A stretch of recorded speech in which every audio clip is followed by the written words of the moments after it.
একথা সত্য যে আমরা মৃত্যুকে খুব ভয় পাই, কিন্তু মৃত্যু সম্পর্কিত অধিক থেকে অধিকতর তথ্য জানতে আগ্রহী আমরা। যেমন আমাদের মৃত্যু কিভাবে ও কোন বয়সে হবে ইত্যাদি। যদিও এই প্রশ্নের উত্তর সঠিকভাবে কখনোই দেওয়া সম্ভব নয়, তবে কিছু সংকেতের মাধ্যমে আমরা বুঝতে পারি যে আমাদের মৃত্যু এবার নিশ্চিত। এবং এই সংকেতগুলি শিব পুরাণে মহাদেব স্বয়ং মাতা পার্বতীকে বলেছিলেন। তো আসুন বন্ধুরা, আমরা জেনে নিই মৃত্যু সম্পর্কে ভগবান শিব মাতা পার্বতীকে কি সংকেতের কথা বলেছিলেন। নমস্কার বন্ধুরা, ভক্তের ভক্তি চ্যানেলের নতুন একটি ভিডিওতে আপনাদের সকলকে স্বাগত জানাই। শিব পুরাণ অনুসারে একবার মাতা পার্বতী ভগবান শিবজিকে জিজ্ঞাসা করেন, হে স্বামী, মৃত্যুর কি চিহ্ন রয়েছে, এর সংকেত বা কি, এবং মৃত্যু নিকটে আসলে মানুষ তার জীবনে কি কি লক্ষণ দেখতে পায়। মাতা পার্বতীর এই প্রশ্নে ভগবান শিব উত্তর দেন যে মৃত্যুর সময় নিকটে এলে মানুষ তার জীবনে এই 10টি সংকেত পেয়ে থাকে, যার মধ্যে প্রথম সংকেতটি অনেকটা এই প্রকার।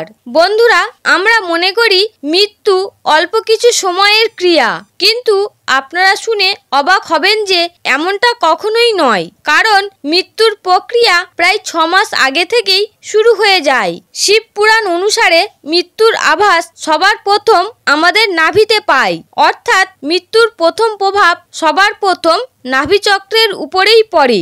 অর্থাৎ মৃত্যুর প্রায় 6 মাস পূর্বেই নাভিচক্রের ভাঙা শুরু হয়ে যায়।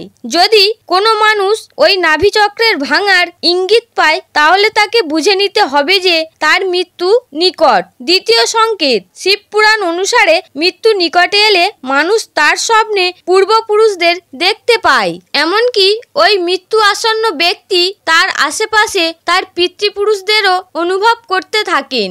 এমনটা যদি কোনো মানুষের সাথে হয়, তাহলে তাকেও বুঝে নিতে হবে যে তার মৃত্যু নিকট এবং আগামী 6 মাসের মধ্যেই তার মৃত্যু হয়ে যেতে পারে। তৃতীয় সংকেত, যখন কোনো মানুষের শরীরের রং হালকা হলুদ হতে শুরু করে অথবা ধীরে ধীরে সাদা বা লাল হয়ে যায়, তাহলে এটি ইঙ্গিত দেয় যে ওই ব্যক্তির মৃত্যু নিকটে রয়েছে। চতুর্থ সংকেত, শিব পুরাণ অনুসারে যে মানুষ তার জীবনে অনেক পাপ করেছে, সে তার মৃত্যুর পূর্বে সে তার চারপাশে মৃত্যুর দূত অর্থাৎ যমদূতের ছবি দেখতে পান এবং এই দেখে সে ভয়ে ভীত হয়ে যান।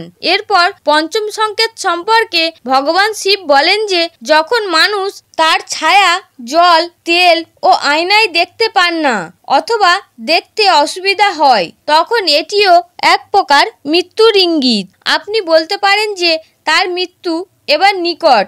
ষষ্ঠ সংকেত, যে মানুষ তার বাস্তবিক বয়সের থেকেও বেশি বছর বেঁচে থাকেন, শেষ বয়সে তাদের ছায়া দেখতে পাওয়া যায় না এবং যারা ছায়া দেখতেও পান তারা কেবল খণ্ডিত রূপে ছায়া দেখতে পান, যেটি বাস্তবে খুবই ভয়ঙ্কর একটি ঘটনা। সপ্তম সংকেত, যখন কোনো মানুষের বাম হাতে অদ্ভুতভাবে মোচকা লাগে, যাকে শীতটানো বলা হয়ে থাকে, এবং ওই মচকানো যদি 1 সপ্তাহ পর্যন্ত থাকে, তাহলেও বুঝে নেবেন ওই মানুষ আর বেশি দিন বাঁচবেন না। অষ্টম সংকেত, পরবর্তী সংকেত বলার সময় ভগবান শিব মাতা পার্বতীকে বলেন যে হে দেবী, যখন কোনো মানুষ অনুভব করে যে তার মুখ, চোখ, কান, নাক ও জিভ পাথরের ন্যায় কঠোর হয়ে যাচ্ছে, তাহলে এটি নিশ্চিত যে ওই ব্যক্তির মৃত্যু খুব শীঘ্রই হতে চলেছে। নবম সংকেত, বন্ধুরা এটিও জেনে রাখুন, যখন কোনো ব্যক্তি সূর্য, চাঁদ ও অগ্নির প্রভাবকে দেখতে অসমর্থ হন, তাহলে এটাও ইশারা করে যে ওই ব্যক্তির মৃত্যু পরবর্তী 6 মাসের মধ্যেই হয়ে যাবে। দশম সংকেত, শিব পুরাণ অনুসারে যখন কোনো মানুষের মৃত্যু নিকট হয়, তখন তার শরীর থেকে এক অদ্ভুত গন্ধ পাওয়া যায়, যেটি একজন মৃতদেহের শরীর থেকে আসা দুর্গন্ধের মতো হয়। এর সাথে ওই মানুষ চাঁদকে খণ্ডিত রূপেও দেখতে শুরু করেন, যা ইশারা করে ওই ব্যক্তির মৃত্যু খুবই নিকট। যদিও আমাদের মৃত্যু কবে হবে একথা বলা খুবই কঠিন, কিন্তু শিব পুরাণ অনুসারে এগুলি ছিল কিছু সংকেত যা ভগবান শিব আমাদের মৃত্যুর পূর্বে দিয়ে থাকেন। বন্ধুরা, আশা করছি আজকের এই ভিডিওটি আপনাদের ভালো লেগেছে। যদি ভিডিওটি ভালো লেগে থাকে তাহলে ভিডিওটিতে একটি লাইক ও শেয়ার করতে ভুলবেন না, এবং আপনি যদি এই চ্যানেলে নতুন হয়ে থাকেন তাহলে অবশ্যই চ্যানেলটিকে সাবস্ক্রাইব করতে ভুলবেন না, কারণ আমরা এই ধরনের ভিডিও প্রায় এনে থাকি। কমেন্টে সবাই শ্রদ্ধার সাথে লিখবেন হর হর মহাদেব।